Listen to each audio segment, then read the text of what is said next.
Start rolling. எத்தனையோ custodial deaths திமுக ஆட்சியில் நடந்திருக்கு. லத்தி எல்லாம் உடையுது, வாயில மிளகாத்தூளை போடுறாங்க, ஆணுறுப்புல மிளகாத்தூளை போடுறாங்க, அட்டின்னு அடிச்சு செத்தே போறான் அஜித்குமார். இந்த கட்சி ஏன் இரண்டாவது முறை எப்போதுமே ஆட்சிக்கு வந்ததில்லை என்று நீங்கள் எப்போதாவது யோசித்திருக்கிறீர்களா? இந்த காவல்துறையை கட்டுப்படுத்த முடியாத, கட்டுப்படுத்த அதிகாரமற்ற, கட்டுப்படுத்த திறனற்ற ஒரு முதல்வரை பொம்மை முதல்வர் என்று சொல்லாமல் வேறு எப்படி சொல்வது? காவல்துறையை ஒரு கூலிப்படையாகத்தான் திமுக அரசு இந்த 5 ஆண்டுகளாக பயன்படுத்தி வந்திருக்கிறது என்பதை பல்வேறு தமிழ் பெருங்குடி மக்களே வணக்கம். 2026 சட்டப்பேரவை தேர்தலை பற்றி நாம் தொடர்ந்து விவாதித்துக் கொண்டிருக்கிறோம். ஏன் விவாதிக்க வேண்டும்? திமுக என்ற தீய சக்தி தப்பித்தவறி கூட ஆட்சிக்கு வந்துவிடக்கூடாது என்பதில் தமிழகத்தின் வாக்காளர் பெருமக்கள் அத்தனை பேரும் கவனமாக இருக்க வேண்டும். அதனால் கடந்த 5 ஆண்டு கால ஆட்சியில் நடந்த அவலங்களை தொடர்ந்து மீண்டும் மீண்டும் உங்களுக்கு நினைவுபடுத்துவதற்காகத்தான் உங்களோடு நான் உரையாடி கொண்டிருக்கிறேன். தோழர்களே, 1949 திராவிட முன்னேற்ற கழகம் தொடங்கப்பட்டது. பவள விழா கொண்டாடி கொண்டிருக்கிறது அந்த கட்சி. 75 ஆண்டு ஆகிவிட்டது. இந்த கட்சி ஏன் இரண்டாவது முறை எப்போதுமே ஆட்சிக்கு வந்ததில்லை என்று நீங்கள் எப்போதாவது யோசித்திருக்கிறீர்களா? திரிணாமுல் காங்கிரஸ் புதிதாக தொடங்கப்பட்ட கட்சி. தொடர்ந்து 4வது முறையாக மம்தா பானர்ஜி மேற்கு வங்கத்தை ஆண்டு கொண்டிருக்கிறார். பிஜேபி பல மாநிலங்களில் மீண்டும் மீண்டும் ஆட்சிக்கு வந்து கொண்டிருக்கிறது. அண்ணா திராவிட முன்னேற்ற கழகம் 2011 மற்றும் 2016 ஆகிய 2 தேர்தல்களிலும் மாபெரும் வெற்றி பெற்று தொடர்ந்து தமிழகத்தை 10 ஆண்டுகள் ஆட்சி செய்தது. ஆனால் இந்த திமுக மட்டும் ஏன் ஒரு தேர்தலில் கூட, ஒரு ஆட்சி முடிந்த பிறகு 2வது முறை ஏன் அவர்கள் ஆட்சிக்கு வருவதில்லை என்பதை யோசித்திருக்கிறீர்களா? என்ன காரணம்னா, ஆட்சிக்கு வந்ததும் இவர்களுக்கு ஏற்படக்கூடிய இந்த அகம்பாவம் என்பது நினைத்து பார்க்கவே முடியாது. அவ்வளவு அராஜகத்தில் ஈடுபடுவார்கள். இதனால்தான் 96 வெற்றி பெற்று ஆட்சி அமைத்தார்கள். 2001 மிகப்பெரிய தோல்வியை அடைந்தார்கள். 2006 ஆட்சி அமைத்தார்கள். 2011 எதிர்க்கட்சி அந்தஸ்தை கூட பிடிக்க முடியாத அளவுக்கு மாபெரும் தோல்வியை சந்தித்தார்கள். அதுபோன்ற ஒரு அராஜக ஆட்சி தான் 2021 முதல் இப்போது வரை நடந்து கொண்டிருக்கிறது. தோழர்களே, தமிழக முதல்வர் திரு மு க ஸ்டாலின் அவர்களை பொம்மை முதல்வர்னு நானும் தொடர்ந்து விமர்சிச்சிருக்கேன். நிறைய எதிர்க்கட்சிகள் விமர்சிச்சிருக்காங்க. எதிர்க்கட்சி தலைவர் திரு எடப்பாடி பழனிசாமி அவர்கள் பல்வேறு பொதுக்கூட்டங்களில் அவரை பொம்மை முதல்வர் என்று தான் அழைக்கிறார். ஏன் பொம்மை முதல்வர் என்ற பெயர் அவருக்கு வந்தது என்பதை நீங்கள் தெரிந்து கொள்ள வேண்டும். ரொம்ப முக்கியம் அது. தோழர்களே, 19 ஏப்ரல் 2022 அன்று சென்னை செக்ரட்டரியேட் காலனி போலீஸ் ஸ்டேஷனில் ஒரு கஸ்டோடியல் டெத்து நடக்குது. விக்னேஷ் என்கிற விக்னா, சுரேஷ் என்கிற ஜொல்லு சுரேஷ், இவங்க 2 பேரையும் சந்தேகத்தின் அடிப்படையில் இரவு ரோந்தில் இருக்கக்கூடிய காவலர்கள் ஸ்டேஷனுக்கு கூட்டிகிட்டு போகிறாங்க. இந்த விக்னேஷ் என்கிற விக்னா யாருன்னு பார்த்தீங்கன்னா, பீச்சில் குதிரை ஓட்டுறவன். பீச்சில் அந்த போனீங்கன்னா அந்த குழந்தைங்களெல்லாம் குதிரையில் ஒரு ரவுண்டு அடிச்சுட்டு வருவாங்கள்ல, அந்த வேலை செய்கிறவன். அப்போ எவ்வளோ ஏழையாக இருந்திருப்பான். அவனை கூட்டிகிட்டு போகிறாங்க ஸ்டேஷனுக்கு. காலையில் இந்த விக்னேஷ் என்கிற விக்னா இறந்துடுறான். அப்போது சென்னை மாநகர ஆணையராக திரு சங்கர்ஜிவால் அவர்கள் இருக்கிறார். இறந்த உடனே எல்லா ஊடகங்களும் அந்த செய்தியை கவர் பண்ணல. இந்த நியூஸை மூடி மறைப்பதற்கு காவல்துறை கடுமையான முயற்சி செய்தது. பத்திரிகையாளர் திரு ஷபீர் மற்றும் சவுக்கு மீடியா இந்த விஷயத்தை வெளியில் எடுத்து, இது இந்த மாதிரி கஸ்டோடியல் எடுத்து போலீஸ் அடித்து கொண்டு இருக்காங்க அப்படின்ற இந்த விஷயத்தை சமூக வலைத்தளங்கள் மூலமாக பரவுகிறது. அப்போது சட்டப்பேரவை நடந்து கொண்டிருக்கிறது. சட்டப்பேரவையில் எதிர்க்கட்சி தலைவர் திரு எடப்பாடி பழனிசாமி அவர்கள் இதை பேரவையில் எழுப்புறாரு, சிறப்பு விவாதமாக எழுப்புறாரு. இந்த மாதிரிங்க செக்ரட்டரியேட் காலனியில் ஒருத்தரை அடித்து கொண்டுட்டதாக சொல்கிறாங்க அப்படின்னு சொன்ன உடனே முதலமைச்சர் சட்டப்பேரவையிலேயே பதில் சொல்கிறார். முதலமைச்சர் அல்லது எந்த துறை அமைச்சர்களாக இருந்தாலும் இது மாதிரியான விஷயங்களுக்கு பதில் சொல்லும்போது யார் அந்த பதிலை தயாரித்து கொடுப்பார்கள் என்றால் சம்பந்தப்பட்ட துறையின் அதிகாரிகள் தயாரித்து கொடுப்பார்கள். இந்த விஷயத்தில் அப்போது சென்னை மாநகர காவல்துறை ஆணையராக இருந்த திரு சங்கர் ஜிவால் அவர்கள் ஒரு அறிக்கையை தயாரித்து கொடுக்குறார். என்னென்னா, இந்த 2 பேரையும் சந்தேகத்தின் அடிப்படையில் கூட்டிகிட்டு வந்து நைட்டு லாக்கப்பில் வச்சுருந்தோம். காலையில் டிஃபன் வாங்கி கொடுத்தோம். வயிற்று வலிக்குதுன்னு சொன்னான் இந்த விக்னேஷ்.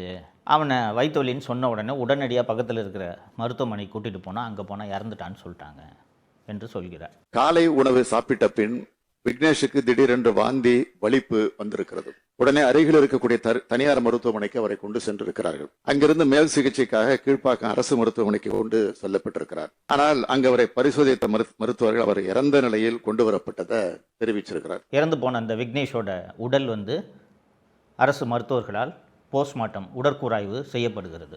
அந்த உடற்கூராய்வில் உடம்பு முழுக்க காயம் இருக்கிறது என்று மருத்துவர்கள் சான்றிதழ் அளிக்கிறார்கள்.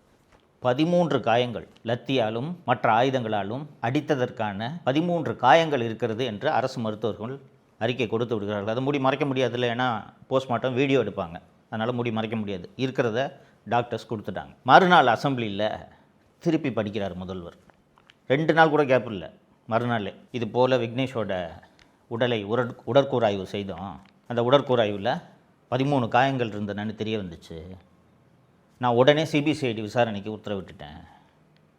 என்னுடைய ஆட்சியில் காவல்துறை இப்படி அத்துமீறுவதை நான் அனுமதிக்க மாட்டேன் அப்படின்னு 2 நாள் கழித்து இதே முதல்வர் அசெம்பிளியில் சொல்கிறாரு. 1 வாரம் 10 நாள் கூட இல்லை, மறுநாளே. ஆக விக்னேஷ் மரணம் தொடர்பாக சட்டப்படியான அனைத்து நடவடிக்கைகளையும் முறையாக அரசு எடுத்து வருகிறது என்பதை இந்த மாமன்றத்திற்கு நான் தெரிவித்துக் கொள்கிறேன். தோழர்களே, மு.க.ஸ்டாலின் ஒரு சீஃப் மினிஸ்டர் இல்லைங்களா? அவர் தான் தமிழ்நாட்டில் அதிகாரம் பொருந்திய ஒரு நபர். யார் என்றால் தமிழகத்தின் முதலமைச்சர். அந்த முதலமைச்சரை அசெம்பிளியில் கஸ்டோடியல் டெத்தே நடக்கலைன்னு சொல்லிட்டு ஒரு போலீஸ் ஆஃபீஸர் பொய் சொல்ல வச்சுருக்காருன்னா முதலமைச்சருக்கு அந்த அதிகாரி மேலே எவ்வளோ கோபம் வரணும்? செல்வி ஜெயலலிதா முதலமைச்சராக இருந்து இது போல் தவறான தகவல் அசெம்பிளியில் சொல்லியிருந்தா அந்த அதிகாரி என்ன கதிக்கு ஆளாயிருப்பார்னு யோசிச்சு பாருங்கள். ஜெயலலிதா அவர்கள் கடுமையான நடவடிக்கையை எடுப்பார் என்பதால் தான் அதிகாரிகள் அவ்வளவு கவனமாக பயத்தோடு வேலை செய்வார்கள். அந்த சிபிசிஐடி விசாரணைக்கு போன பிறகு செக்ரட்டரியேட் காலனி போலீஸ் ஸ்டேஷனில் இருக்க சிசிடிவி எல்லாம் வாங்கி ஆய்வு பண்ணி பார்த்தா சிசிடிவிக்கு கீழேயே வச்சு அடிச்சிருக்காங்க இந்த விக்னேஷை. அப்போ இதற்கெல்லாம் இவ்வளவு ஆதாரம் இருந்தும் காவல்துறை அந்த விக்னேஷை அடித்து கொல்லலைன்ட்டு ஒரு அதிகாரி பொய்யா ஒரு அறிக்கை கொடுக்குறாரு. இதை போய் என்னை அசெம்பிளியில் வாசிக்க வச்சுட்டியே, சட்டப்பேரவையில் படிப்பது வரலாற்று ஆவணம், ஒரு முதலமைச்சரான என்னை பொய் சொல்ல வைத்து விட்டாயே என்று அந்த சங்கர்ஜிவால் மேலே எவ்வளவு கோபம் வந்திருக்கணும் மு.க.ஸ்டாலினுக்கு. ஆனால் கூச்சமே இல்லாமல் 2 நாள் கழித்து பாருங்கள், நான் சிபிசிஐடி விசாரணைக்கு உத்தரவிட்டு விட்டேன் என்று ஒரு அறிக்கையை படித்துவிட்டு சிபிசிஐடி விசாரணைக்கு அதை மாற்றிவிட்டார்கள். அந்த சங்கர்ஜிவாலை தண்டிச்சிருக்கணுமா இல்லையா? சஸ்பெண்ட் பண்ணியிருக்கணுமா இல்லையா? சங்கர்ஜிவால் மீது துறை ரீதியான நடவடிக்கை எடுத்தது. இனி இது போல தவறான தகவலை எந்த அதிகாரியும் முதலமைச்சருக்கு தரக்கூடாது என்ற உதாரணத்தை 2022ஆம் ஆண்டே முதலமைச்சர் திரு ஸ்டாலின் அவர்கள் ஏற்படுத்தியிருக்க வேண்டும் இல்லைங்களா? எந்த முதலமைச்சராக இருந்தாலும் இதனை செஞ்சுருப்பாங்க. கோவம் வரணும்ல, என்ன அசெம்பிளியில் போய் சொல்ல வச்சுட்டு என்ன சிஎம் என்ன பண்ணார் தெரியுமா? முதலமைச்சர் மு.க.ஸ்டாலின் இதே சங்கர்ஜிவாலை தமிழ்நாட்டோட சட்டம் ஒழுங்கு டிஜிபியாக நியமிக்கிறார். 2 வருஷம் சங்கர்ஜிவால் டிஜிபியாக இருந்தார். 2 வருஷம் முடிஞ்சு சங்கர்ஜிவால் டிஜிபி பதவி எல்லாம் இருந்து முடிந்த பிறகு அதற்கு பிறகு அவருக்கு ரிவார்டு, அதான் முக்கியம். டிஜிபியாக இருந்து ஓய்வு பெற்ற திரு சங்கர்ஜிவால் அவர்களுக்கு டிஜிபி அந்தஸ்துக்கு குறையாத தீயணைப்புத்துறை ஆணையர் என்ற பதவியை வழங்கி அந்த பதவியில் திரு சங்கர்ஜிவால் அவர்கள் இப்போது செயல்பட்டு கொண்டிருக்கிறார். இது ஒரே ஒரு விக்னேஷ் என்கிற விக்னா அடித்து கொல்லப்பட்ட சம்பவமாக நாம் இதை பார்க்கக்கூடாது. அண்ணா திராவிட முன்னேற்ற கழக ஆட்சியில் தூத்துக்குடியில் பென்னிக்ஸ் மற்றும் ஜெயராஜ் ஆகியோர் கோவிட் காலத்தில் அந்த சாத்தான்குளம் காவல் நிலையத்தில் வைத்து அந்த காவல் நிலையத்தை சேர்ந்தவர்களால் அடித்தே ஒரு தந்தையும் மகனும் கொல்லப்பட்டார்கள். தந்தை முன்பு மகன் அடிக்கப்பட்டார், கடுமையான சித்திரவதைக்கு ஆளாகி கொல்லப்பட்டார். அப்போது இருந்த அண்ணா திராவிட முன்னேற்ற கழக அரசு செய்தது என்ன தெரியுமா? சிபிசிஐடிக்கு அன்னைக்கே மாற்றிட்டாங்க. அந்த விசாரணையை மாற்றினதோடு அல்லாமல் சிபிஐ விசாரணைக்கு எங்களுக்கு ஆட்சேபனை இல்லை என்று தெரிவித்தார்கள். சிபிசிஐடி விசாரணையிலிருந்து சிபிஐ விசாரணைக்கு அது செல்வதற்கு முன்பாக சிபிசிஐடி போலீசாரே சாத்தான்குளம் காவல் நிலையத்தில் அந்த தாக்குதலில் ஈடுபட்டவர்களை கைது செய்தார்கள். எடப்பாடி பழனிசாமி அவர்கள் ஆட்சியில் இது நடந்தது, கைது செய்தார்கள். அப்போது இதை எவ்வளவு பெரிய இஷ்யூவாக திமுக கையில் எடுத்தது தெரியுமா? மிகப்பெரிய போராட்டத்தை செஞ்சாங்க. திமுக எம்பி கனிமொழி அந்த வீட்டிலே போய் உட்காந்துக்கிட்டாரு. முதலமைச்சர் ஸ்டாலின் போனார், உதயநிதி போனார், அத்தனை பேரும் போனாங்க. அப்போ உங்கள் ஆட்சியில் இப்படி நடக்குது, நீங்கள் எவ்வளவு கடுமையான நடவடிக்கை எடுக்க வேண்டும். அதற்கு பிறகு எத்தனையோ கஸ்டோடியல் டெத்ஸு திமுக ஆட்சியில் நடந்திருக்கு. 27 ஜூன் 2025 சிவகங்கை மாவட்டம், அங்கே ஒரு பத்திரகாளி கோயில் இருக்குது. அந்த கோவிலுக்கு செக்யூரிட்டியாக ஒருத்தன் இருக்கான், அஜித் குமார் அந்த பையன் பேர். அந்த கோவிலுக்கு தனது தாயோடு சாமி கும்பிட வர்ற நிக்கிதா என்ற பெண்ணு பக்கத்தில் இருக்க போலீஸ் ஸ்டேஷனில் போய் இந்த மாதிரி என் காரை பார்க் பண்ணுறதுக்கு அந்த பையன்ட்ட அந்த செக்யூரிட்டியாக இருந்தவன்ட்ட கொடுத்தேன். அந்த பையன் அது உள்ளே இருந்த நகையை திருடிட்டான். நகை எப்போ திருட்டு போச்சுன்றது எங்களுக்கு தெரியும்னா போகிற வழியில் நான் காரை நிறுத்தி செக் பண்ணேன். செக் பண்ணும்போது என் நகை காணா போச்சுன்றது எனக்கு தெரிய வந்துச்சுன்னு போய் போலீஸ் ஸ்டேஷனில் கம்ப்ளைண்ட் கொடுக்குறாங்க. அந்த புகார் உண்மையாக கூட இருக்கலாம். ஃபஸ்ட்டு வேலை என்ன? எஃப்ஐஆர் பண்ணுமா இல்லையா? எஃப்ஐஆர் கூட பதிவு செய்யாமல் காவல் நிலையத்தைச் சேர்ந்த மானாமதுரை சப்டிவிஷன் டிஎஸ்பியாக இருந்த திரு சண்முகசுந்தரம் அவர்களோட ஸ்பெஷல் டீம் எந்த ஸ்பெஷல் டீமாக இருந்தாலும் ஒரு சப் இன்ஸ்பெக்டர் கீழே தான் ஸ்பெஷல் டீம் இயங்கும். அன்றைக்கி sub inspector leave. Sub inspector கூட இல்லாமல் 5 காவலர்கள் மட்டும் சேர்ந்து எஃப்ஐஆர் கூட இல்லாமல் இந்த அஜித்குமாரை கூட்டிகிட்டு போய் கோயிலே வச்சு அடிக்கிறாங்க. லத்தியெல்லாம் உடையுது. வாயில் மிளகாத்தூளை போடுறாங்க, ஆணுறுப்பில் மிளகாத்தூளை போடுறாங்க. அட்டின்னு அடித்து செத்தே போகிறான் அஜித்குமார். அண்ணா திராவிட முன்னேற்ற கழகம் தான் இந்த வழக்கை சிபிஐ விசாரணைக்கு மாற்ற வேண்டும் என்று மதுரை உயர்நீதிமன்ற கிளையில் வழக்கு தொடுத்து உயர்நீதிமன்றம் இதை சிபிஐ விசாரணைக்கு மாற்ற வேண்டும் என்று உத்தரவிட்டது. அதற்கு பிறகு சம்பந்தப்பட்ட காவலர்கள் எல்லாம் கைது செய்யப்பட்டு சிபிஐ முதல் கட்ட குற்றப்பத்திரிகை தாக்கல் செய்திருக்கிறது.